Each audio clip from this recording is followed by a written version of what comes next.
Yun mga boss, oh. Liwanag na. Nandito tayo ngayon sa barko. Maya may alis na po. Nagkakarga pa kasi. Ito yung pier ng Tabaco. Napapansin nyo. Yeah.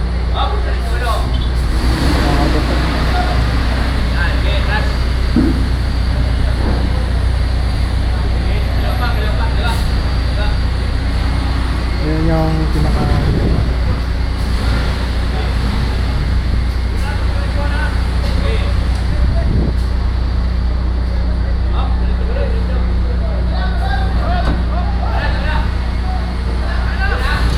alright, ito tayo sa Tabaco Port. Sakay na tayo ng barko papuntang Catanduanes mga boss.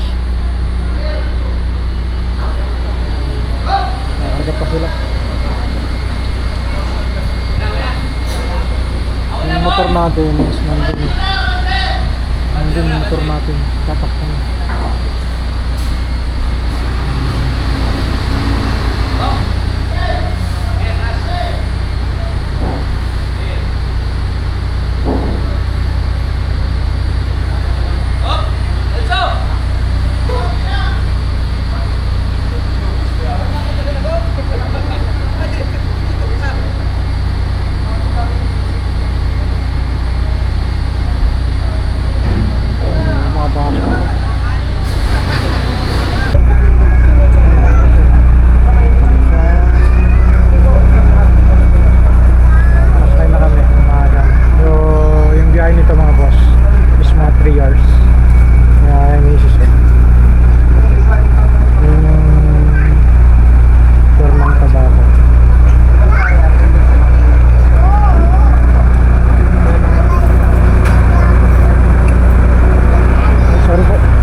John, good morning mga boss. Nandito tayo sa barko.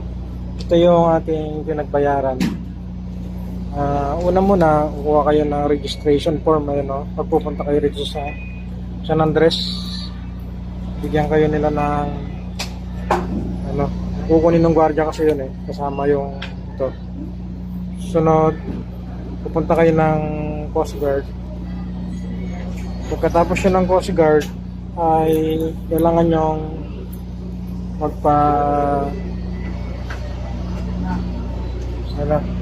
magpa-book. So kung sasakyan kayo, kailangan nyong mag-online booking. Pero pagka hindi kayo online booking, hihirapan kayo.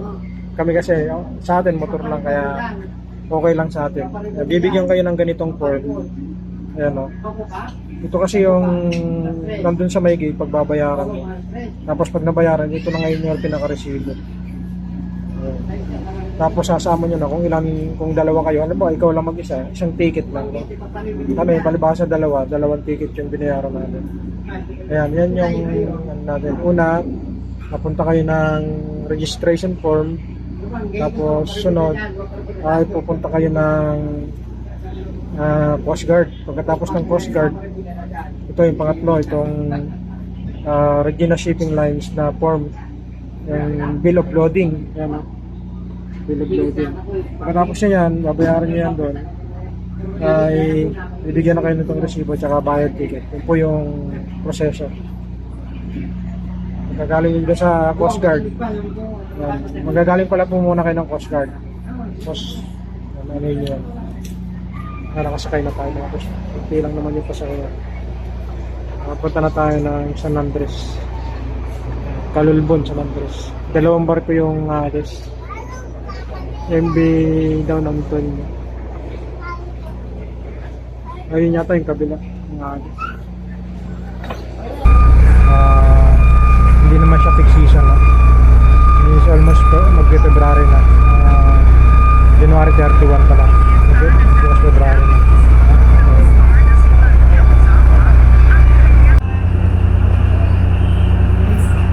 So yun mga boss, mag-demo na siya ng tawag nito na live base kung paano gagamitin. So kapag yung mga barko bago maalis is nagde-demo muna sila ng proper suit ng life jacket. So bibidyo natin si boss para konti lang kami kung aalis na. Ano na mag-air? Yung butong na ako. Natin yung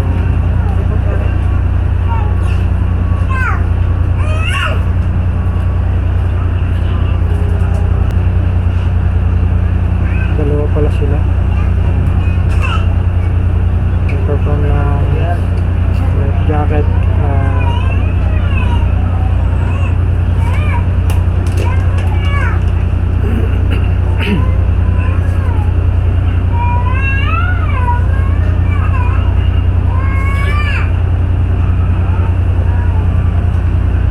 Sa ngayon, tuturo po namin ang wastong pamamaraan ng pagsuot ng life jacket. Unang hakbang, suot po natin ang life jacket at ipasok ang inyong mga braso sa loob ng dalawang butas sa gilid ng life jacket at siguraduhin nakataas ang kwelyo nito. Unang hakbang, isuot po natin ang life jacket at ipasok ang inyong mga braso sa loob ng dalawang butas sa gilid ng life jacket at siguraduhin nakataas ang kwelyo nito.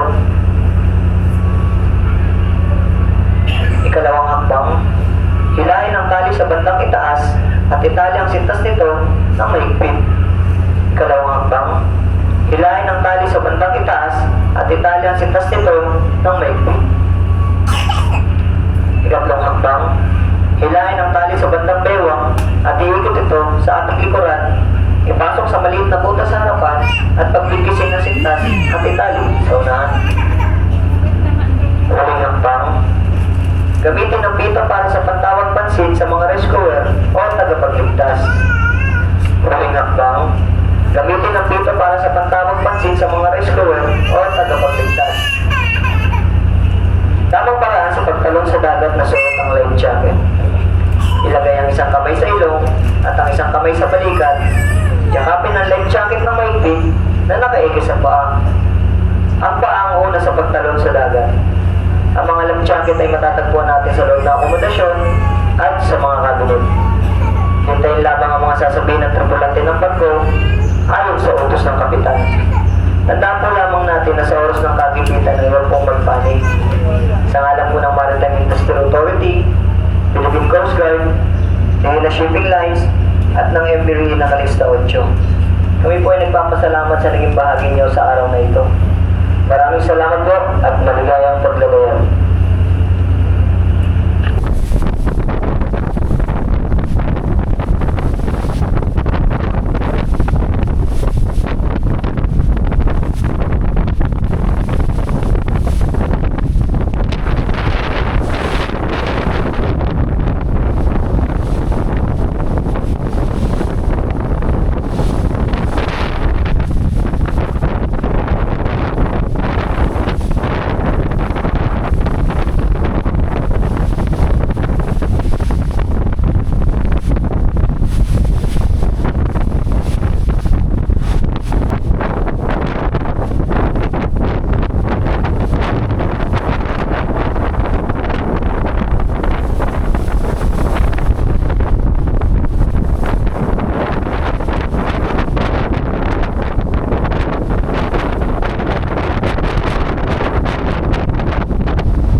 Ayan mga boss, bababa na tayo ng Calixta barko. Punta tayo dito sa San Andres.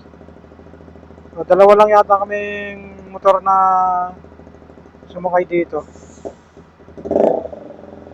Tapos puro bus tsaka mga private vehicle.